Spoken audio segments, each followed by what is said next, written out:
Muchas gracias, Mario. Bienvenidos a todos. Gracias por estar aquí y compartir un poco también sobre temas de ansiedad y este curso que creo que está muy, muy interesante y muy valioso. Voy a poder compartir un momento la presentación.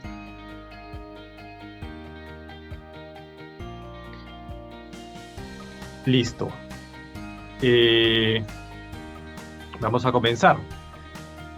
Este curso, un segundo que... Ya, este curso que se llama Intervención Clínica en los Trastornos de Ansiedad, como su nombre lo dice, está orientado a poder tratar la ansiedad, específicamente los trastornos de ansiedad. ¿Por qué enfocarnos en un curso de estas características?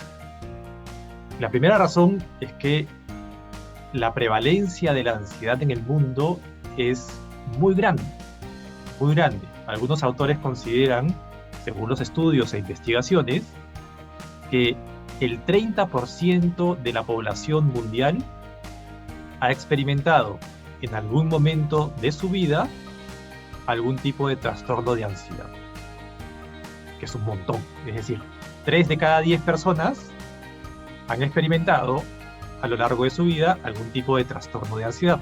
No hablo de un cuadro de ansiedad o una experiencia de ansiedad en algún momento, sino un trastorno específico de ansiedad. Eso nos habla de que la ansiedad es una situación muy presente en el mundo actual y que hay muchísimas personas que requieren ayuda con respecto al manejo de la ansiedad. Y por lo tanto, un curso que aborde este tema creo que es muy importante, ¿no? ¿Qué es la ansiedad? Para empezar, hay que entender que la ansiedad no es algo negativo en sí mismo. Es decir, la ansiedad es un proceso de protección que tiene nuestro organismo frente a distintas situaciones, ¿no? Por ejemplo, rapidito, si es que yo estoy en la calle caminando y veo un perro negro gigante botando espuma por la boca que viene corriendo hacia mí, eso me va a generar ansiedad, me va a generar una reacción fisiológica, emocional, conductual frente a eso que está sucediendo, ¿no? Mi corazón va a empezar a latir más rápido, mis músculos se van a tensar, mis pupilas se van a dilatar para poder ver con más detalle y las rutas de escape. Voy a experimentar que la adrenalina se va a mí, mi energía va a subir muchísimo. Y eso no es un proceso negativo, al contrario, es un proceso positivo, porque ese momento de ansiedad me va a permitir afrontar la situación, me va a permitir de repente, no sé, salir corriendo para que el perro no me muerda, o subirme a un árbol, o agarrar un palo para enfrentarme a ese peligro que estoy experimentando en ese momento. Entonces, en sí mismo, el proceso de ansiedad no es algo malo.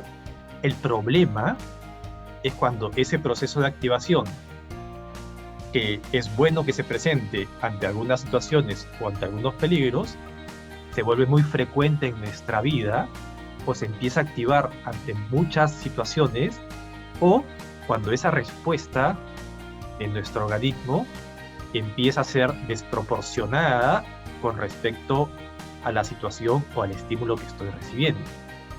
Y ahí sí se genera un problema, porque nuestro organismo está preparado para ciertas respuestas, pero no está preparado para estar en constante estado de ansiedad, en constante estado de activación, porque eso va más bien desgastando y eso va generando una situación compleja para el organismo.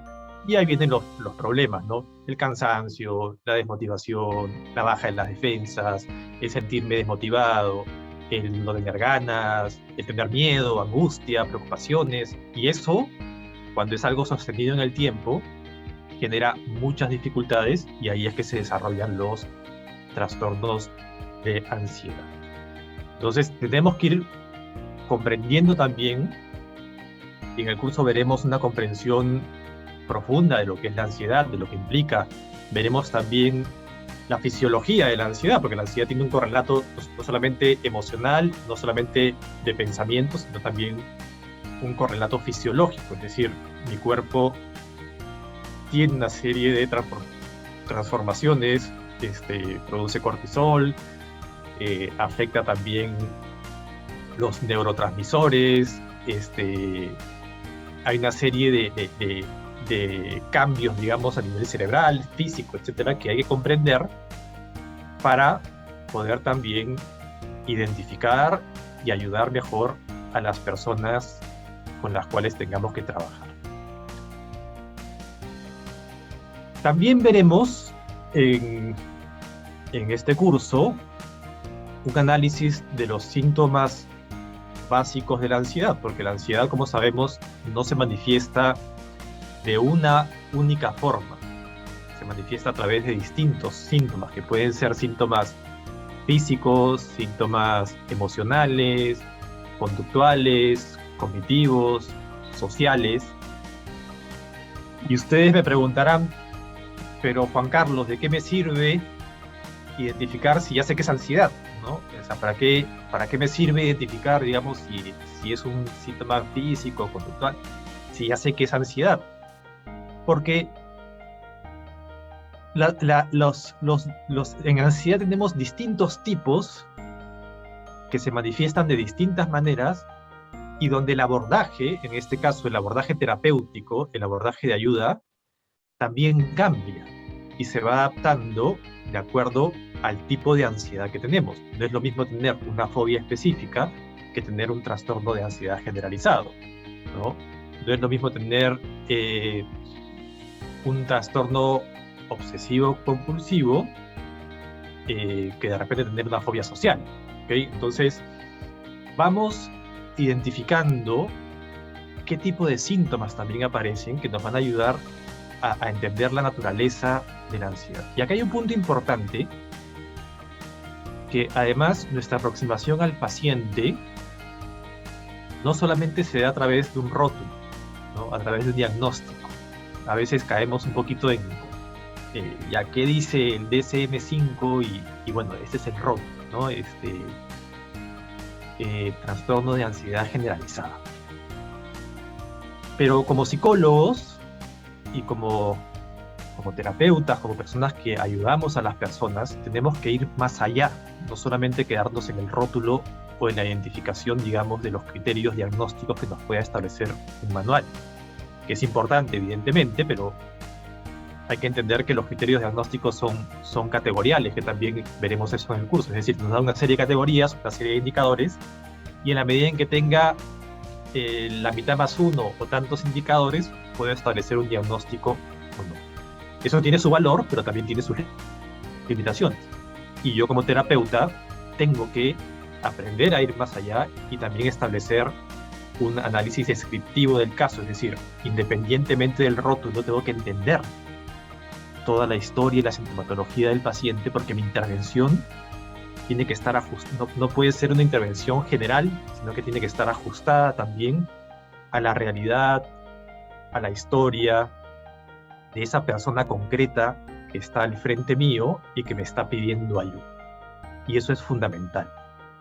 Es una responsabilidad muy, muy grande que tenemos como psicólogos para responder a la realidad concreta de esa persona y no de repente a realidades generales. Entonces, no es lo mismo, por ejemplo, ¿no?, que mi ansiedad tenga características más físicas, ¿no? De repente tengo palpitaciones fuertes o tengo sensación de mareo, que de repente están más asociados a experiencias de crisis de angustia o ataques de pánico, que de repente tenga más preocupaciones excesivas o ideas recurrentes que podrían tener que ver más con una ansiedad generalizada o con un trastorno obsesivo compulsivo, o experiencias más sociales, ¿no?, donde evito estar con gente, me da miedo que me observen, que de repente tendría que ver más con una fobia social, o situaciones donde me da miedo que me pase algo, o que no me ayuden, o estar solo, que podría tener que ver con una agorafobia y con síntomas más conductuales. Entonces, es muy importante manejar también esta comprensión y esta diferenciación de los síntomas para poder llegar también desde el punto de vista evaluativo a una realidad concreta y válida, ¿no? Luego también abordaremos rápidamente, bueno, rápidamente ahorita, pero en el curso lo veremos con detalle, las causas de la ansiedad, porque también sabemos que la ansiedad no es que tengamos, esta es la causa de la ansiedad, digamos, que nos muestra, no, es multifactorial, multicausal. La ansiedad tiene muchos factores que pueden intervenir para generar ansiedad en las personas. Y voy a rápidamente revisar, ¿no? El síndrome general de adaptación, rasgos de personalidad. Hay personas que tienen mayor tendencia a la ansiedad desde el punto de vista de la personalidad, el aprendizaje que he recibido, el comportamiento social, el agotamiento o el desequilibrio que hay entre mis funciones y mis capacidades o el tiempo que tengo, etcétera, en mi vida en general, mi entorno sociopersonal, las instancias sociales que tengo o no tengo para apoyarme, si he tenido, por ejemplo, experiencias negativas, fuertes, o algún tipo de experiencia traumática, también influye en el tema de la ansiedad. A veces también hay desequilibrios a nivel fisiológico que hay que comprender y que hay que también saber manejar y abordar en el ámbito terapéutico. En algunos casos pueden haber dificultades de inseguridad. En fin, hay muchas posibles causas también en el ámbito de la ansiedad. Y en ese sentido, dentro del proceso de evaluación, que es también una parte importante del curso, se tiene que abordar con claridad, poder identificar esas causas, ¿no? Porque eso va a depender un buen diagnóstico, un buen diseño de intervención y, evidentemente, una buena ayuda, ¿no?, a la persona.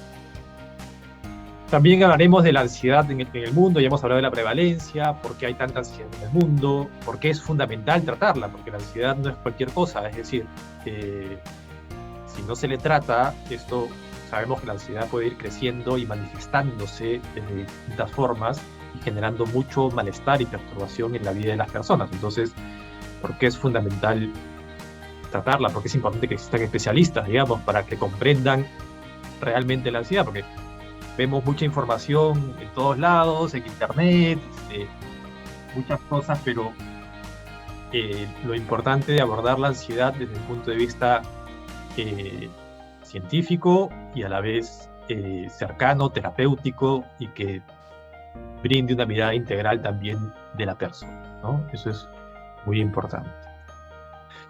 En el proceso de evaluación y diagnóstico, ahí veremos también varios pasos, ¿no? Las consideraciones médicas, fisiológicas, farmacológicas, genéticas que hay que tener en cuenta para evaluar. Yo no puedo evaluar sin tener en cuenta la historia y los aspectos importantes del paciente. Vamos a hablar de la historia clínica, la entrevista, que es quizá uno de los recursos más importantes que tenemos para la evaluación psicológica y en concreto de la ansiedad. Ustedes saben, no hay ninguna prueba, digamos, entre comillas, objetiva que mida la ansiedad. Es decir, no hay una muestra de sangre o una resonancia magnética o alguna prueba médica que nos diga hay ansiedad o no hay ansiedad. La ansiedad hay que medirla desde el punto de vista de la observación psicológica, de la sintomatología, y se mide indirectamente, porque no hay ni siquiera un test o una prueba psicológica. El test nos puede ayudar, las pruebas psicológicas nos pueden ayudar, pero nunca son un referente absoluto. Siempre es muy importante que el psicólogo tenga mucha experiencia y mucho manejo de la entrevista psicológica, que es uno de los recursos más importantes para llegar al diagnóstico, digamos, de la ansiedad. Entonces, revisaremos también la historia clínica, la entrevista, los criterios clínicos para establecer qué tipo de trastornos son, si hay comorbilidad, si no hay comorbilidad, qué nos dicen los manuales diagnósticos. Esa parte también hay que tenerla muy clara y muy bien definida. Abordaremos también instrumentos y técnicas de evaluación. Es decir, si bien no son, como decía hace un rato, criterios absolutos, son muy útiles tanto para diagnosticar como para identificar las características, en este caso de la ansiedad, ¿no? Entonces, también abordaremos qué instrumentos se pueden utilizar, cuáles son efectivos, etcétera, ¿no? También se abordarán las dimensiones que las hemos mencionado hace un rato, cognitiva, fisiológica, emocional, social, conductual, etcétera, y cómo incorporar eso en la descripción también del caso, y también cómo saber identificar las fuentes de la ansiedad en la persona, ¿no? A veces es el ámbito personal, el ámbito laboral, el ámbito social, a veces es la relación de pareja, la situación económica. Hay muchas fuentes objetivas para la ansiedad y a veces hay fuentes no tan objetivas, ¿no? Hay miedos, por ejemplo, que son irracionales o que no corresponden a la realidad, pero que están siendo fuentes de la ansiedad. Por ejemplo, no sé, pues el miedo a que me dé una enfermedad rarísima, ¿no? Que las probabilidades de repente son poquitas, pero puedo tener un miedo irracional frente a eso. Entonces, vamos a indagar y a revisar todo el proceso de evaluación para poder llegar a un buen diagnóstico, ¿no? También revisaremos el orden del proceso, que esto también varía de acuerdo a distintos autores, pero ¿qué se hace primero? Si primero es la entrevista, primero las pruebas psicológicas, la anamnesis, los criterios diagnósticos. Vamos a también a revisar toda esta parte para poder entender cuál es un orden adecuado, digamos, dentro del proceso evaluativo. Después de eso, también vamos a abordar no solamente la parte de la evaluación, sino la parte de la intervención, ¿no? Y aquí es importante entender que hay varias propuestas, hay varios enfoques, ¿no? Primero porque hay varias corrientes psicológicas, varias perspectivas y varias tendencias. Una de las maneras de aproximarse a esas corrientes o a esas tendencias es por las conocidas olas de la psicología, ¿no? Es una clasificación, no es la única, pero es una de las clasificaciones que se hace en la actualidad, ¿no? Donde ubican en la primera ola a las terapias más conductuales, que se basan en la teoría conductista, digamos, más centrada en la dinámica de estímulo-respuesta, donde no se incorporan todavía algunos factores como los cognitivos o emocionales, porque consideran, o sus autores, por lo menos los más radicales en su momento, consideran que al no poder ser observables, no aportan, digamos, en el ámbito de la evaluación, ¿no? Esta corriente conductual, bueno, tiene mucho tiempo, aporta muchísimo, pero también, según muchos autores, llega a un cierto límite, justamente por no incorporar elementos importantes, ¿no? En respuesta a esas limitaciones es que surgió la segunda ola, donde ya algunos autores añaden el elemento cognitivo y un poco el elemento emocional, y surgen lo que conocemos como las terapias cognitivo-conductuales, donde ya se añade el elemento de pensamientos, esquemas cognitivos. Ahí nace la terapia cognitivo-conductual, la terapia racional emotivo-conductual de Albert Ellis, aparece todo el trabajo con reestructuración cognitiva, y se añaden algunas herramientas y estrategias nuevas para el manejo de la terapia psicológica y en concreto también con respecto a la ansiedad, ¿no?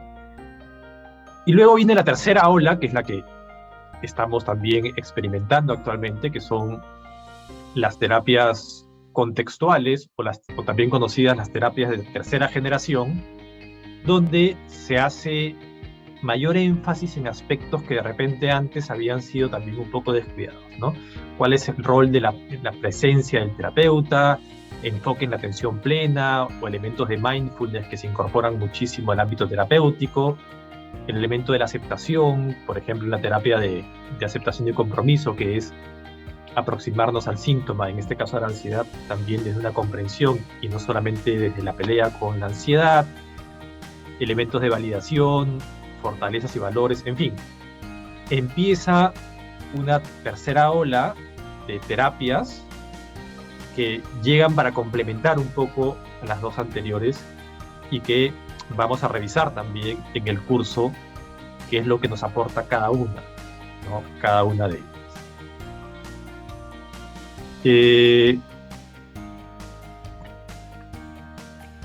También veremos, bueno, la clasificación de los trastornos de ansiedad. Esto evidentemente hay que saberlo muy bien también, cuáles son los criterios de clasificación. Bueno, actualmente el DSM-5 nos plantea distintos trastornos de ansiedad, trastorno de ansiedad por separación, mutismo selectivo, fobia específica, trastorno de ansiedad social, trastorno de pánico, agorafobia y trastorno de ansiedad generalizada.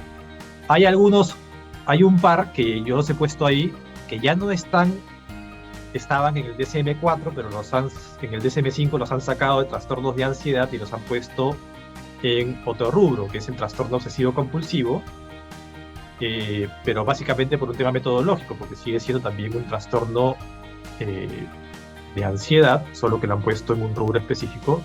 Y también está el trastorno de estrés postraumático, que en el DSM-5 también lo han sacado del trastorno de la categoría de trastornos de ansiedad y lo han puesto en trastornos relacionados al trauma y al estrés. Y esto también, bueno, tenemos que saberlo bien, revisar los criterios, las comorbilidades que pueden haber a través de ejercicios prácticos, además, porque acá es importante aplicar esto a casos, ¿no? Porque, claro, cuando viene una persona, uno no dice, ya, es clarísimo que tiene agorafobia, ¿no? No suele ser así. Uno tiene que identificar, oye, hay síntomas de agorafobia, pero también hay ataques de pánico y también hay un poco de fobia social. Bueno, tengo que saber identificar bien de qué estamos hablando para poder ayudar al paciente. Y eso implica conocer bien toda esta clasificación también y trabajar, ¿no? También veremos algunos otros trastornos o síndromes que no están exactamente o necesariamente en el DSM o en el CIE-10, pero que vienen justamente con todas estas corrientes de tercera generación. Por ejemplo, el síndrome de evitación experiencial, ¿no? Que es un síndrome que propone la terapia de aceptación y compromiso desde su teoría y plantea también que es una realidad que hay que abordar y que hay que responder. Entonces, no nos vamos a restringir, digamos, a las categorías diagnósticas de estos manuales, sino que también vamos a revisar un poquito algunas terminologías o algunas propuestas de síndromes o realidades que pueden plantear otras corrientes, ¿ok? Y con respecto a los abordajes, como dije, están los abordajes conductuales, los cognitivos y los contextuales, que los veremos un poquito más adelante. Veremos también la importancia de la psicoeducación independientemente del abordaje. En el tema de la ansiedad es muy importante la psicoeducación, porque a veces el paciente no sabe lo que le está pasando, y como no sabe lo que le está pasando, la sensación también de inseguridad y la sensación de malestar contribuye a que esa ansiedad crezca y por lo tanto, y como la ansiedad crece, mi inseguridad y mi incomprensión también, entonces se genera un círculo vicioso. Entonces, la psicoeducación, donde la persona entiende lo que le está pasando, donde comprende el proceso y sabe que va a recibir herramientas y un acompañamiento para mejorar en ese aspecto, es muy importante en el manejo de la ansiedad. Luego las terapias con las propuestas conductuales, ahí tenemos todo el aporte que tienen estas terapias en el área del manejo corporal, la relajación, la respiración, la desensibilización sistemática, la exposición progresiva, todas aquellas técnicas que tienen que ver justamente con la incorporación de conductas que me permitan ir afrontando y bajando esa ansiedad a través del afrontamiento, la desensibilización, la relajación, el cambio fisiológico, en fin. Son herramientas muy importantes. Sirven más para algunos trastornos que para otros. Por ejemplo, para la fobia específica sirve muchísimo, ¿no? El tema de la exposición progresiva, la relajación, la desensibilización a través de la imaginación, una serie de recursos que tienen las terapias conductuales y que vamos a revisar también en el curso, ¿no? Veremos también las terapias cognitivo-conductuales y cómo aportan al manejo y al tratamiento de la ansiedad. Como les comenté, acá se incorpora mucho más el tema del pensamiento, se trabaja mucho con las ideas irracionales, ¿no? Un poco que la tesis detrás de las terapias cognitivo-conductuales, que es lo que plantea Albert Ellis, es que lo que perturba a la persona no son las situaciones, sino la interpretación que hace de las situaciones, y por lo tanto hay que trabajar con esas interpretaciones. Por eso es que la terapia cognitivo-conductual, la terapia racional emotivo-conductual trabajan mucho desde la reestructuración cognitiva, discusión de ideas, el método socrático, cambio de perspectiva, en fin, para tratar y manejar la ansiedad, ¿no? Y es muy importante dentro del ámbito terapéutico, ¿no? Y luego las terapias contextuales, que como les dije, se centran más en el contexto, utilizan estrategias a veces experimentales y a veces indirectas, no específicamente, digamos, para un síntoma, sino para un cambio más holístico, ¿no? Por ejemplo, el mindfulness, que es uno de ellos. El objetivo se amplía buscando el bienestar en varios niveles de la persona. No pretenden necesariamente eliminar el síntoma, incluso a veces se centra más bien en aceptar el síntoma, como la terapia de aceptación y compromiso, y trabajan varios temas de manera distinta a las terapias conductuales y cognitivo-conductuales. No es que sean radicalmente distintas, porque además las contextuales se basan en las conductuales y las cognitivo-conductuales, pero plantean un enfoque de manejo distinto. ¿Cuáles están ahí? Bueno, tenemos ACT, o la terapia de aceptación y compromiso, ACT por sus siglas en inglés, que como les digo se enfoca, su teoría básica es: a veces nos peleamos mucho con los síntomas y eso genera más bien mayor frustración, y hay que aprender también a aceptar algunas realidades, pero que eso no nos impide enfocarnos en nuestros objetivos y valores, y que más bien ese afrontamiento y esa aceptación va a permitir que la ansiedad vaya bajando, ¿no? Por ahí va un poquito el tema de la terapia de aceptación y compromiso. El mindfulness, que bueno, es una propuesta más o menos transversal, porque son herramientas para el manejo de la mente en el fondo, para evitar esta dinámica de la mente preocupada, la mente rumiante, la mente que está constantemente dándole vueltas a las cosas o anticipándose negativamente, y buscando más bien vivir mucho más en el presente, en el aquí, en el ahora, con una dinámica interior de tranquilidad, de paz, y mucho menos de preocupación y de ansiedad. Entonces hay una serie de estrategias que además son transversales, que se utilizan además en la terapia de aceptación y compromiso, se utilizan además también en la DBT, en otras propuestas, y tiene todo un peso importante.